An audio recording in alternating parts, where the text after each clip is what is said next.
what's going on, guys? It is a Friday, man. I'm super pumped about today. We're heading into Memorial Day weekend, man, and I'm pumped.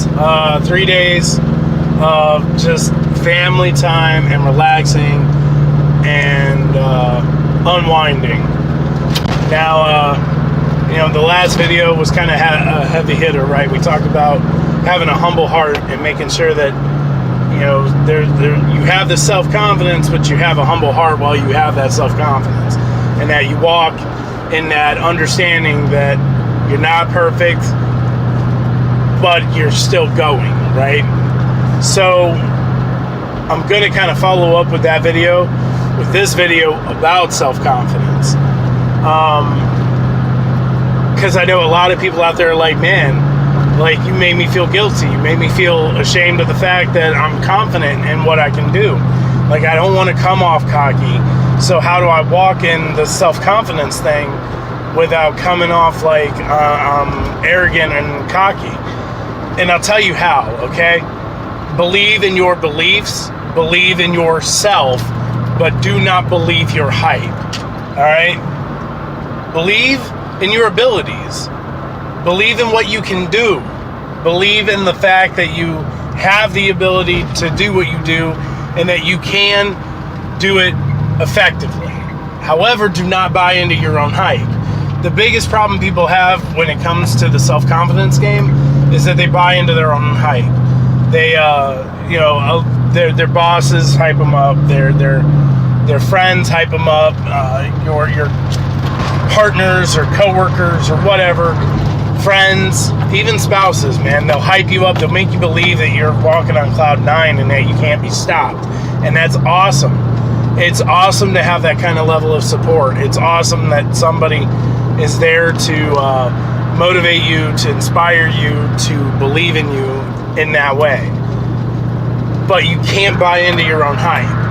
You can't buy into the idea that you're unstoppable, that you're, the paradigm of your role, that nobody else can come close to you, those kind of things.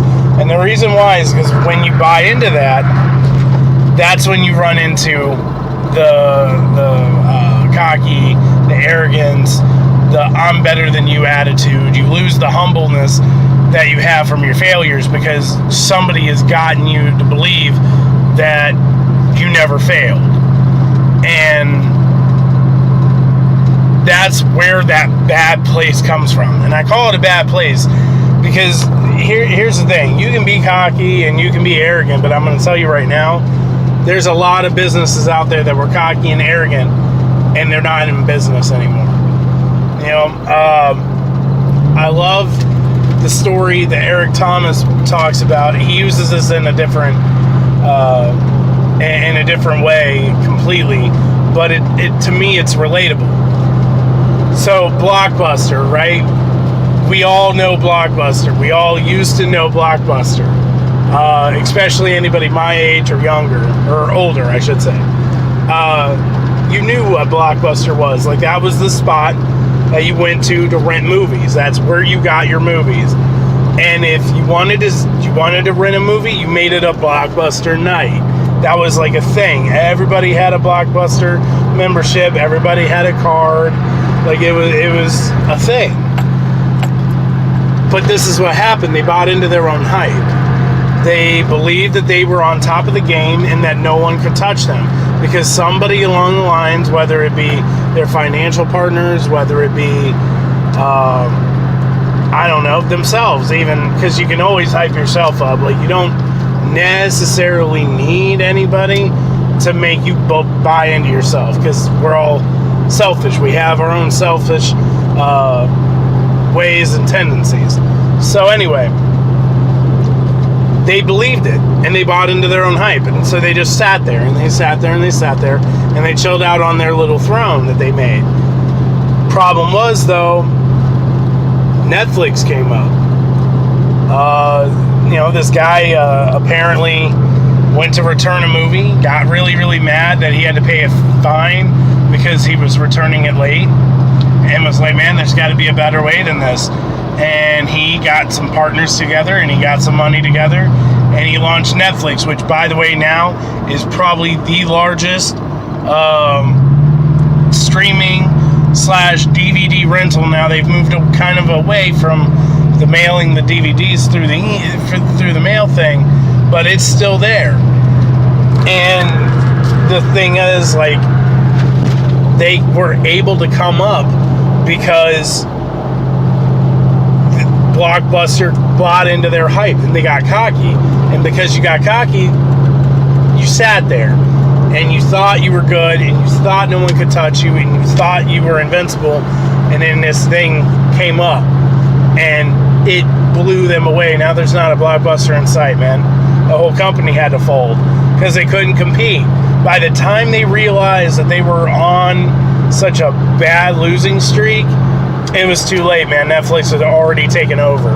They had already locked down the game in the streaming world. They already locked down in the movies and mailing them out through the mail and everything else.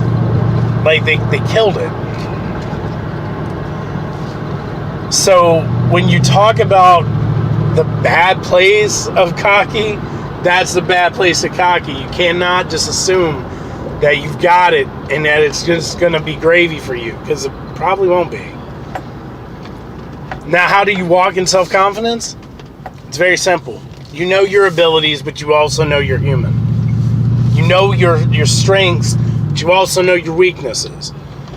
And that brings an authenticity to the table that nobody else can bring but you when it comes to who you are as a person.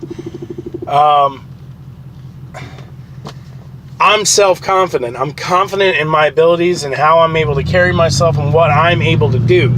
But I'm also very well aware of who I am in all the bad places. Like where my weaknesses lie, where my strengths are, where my weaknesses are, where I succeed, where I fail. And I hold my failures really close to my heart. I look back at them all the time. And I know a lot of like therapists, that's the word I was looking for, are probably out there shaking their head like, you're not supposed to do that. No, yeah, you are. If you have any will or drive to be successful in your relationships, in your marriages, and your businesses, and all those things, you are going to do what you have to do, and you are going to have to remember your failures, because it's in remembering your failures that you're going to be able to succeed in this life. So make sure that when you're walking in this confidence thing, right, and when you're walking in who you are and what you're capable of and all those things, that you're doing it in a selfless manner, and you also account for your weaknesses. Because I'm going to tell you right now, those people who don't, those are the ones that that are going to be left in the dust to somebody else. Because somebody else is going to come up with the self-confidence and the awareness of what they can and cannot do, and they're gonna destroy you, man. So know who you are. Be confident in yourself and in your abilities, but remember to do it with a humble heart and walk in it in the right way. A lot of people think it sounds really complicated. I promise you it's not. I hope you guys have an amazing weekend. I'll probably do some Memorial Day video, because I always do every year, to pay tribute to those that had sacrificed their lives for this country. I hope you guys have a blessed weekend. You have a killer Friday. I'll see you guys later. I'm out.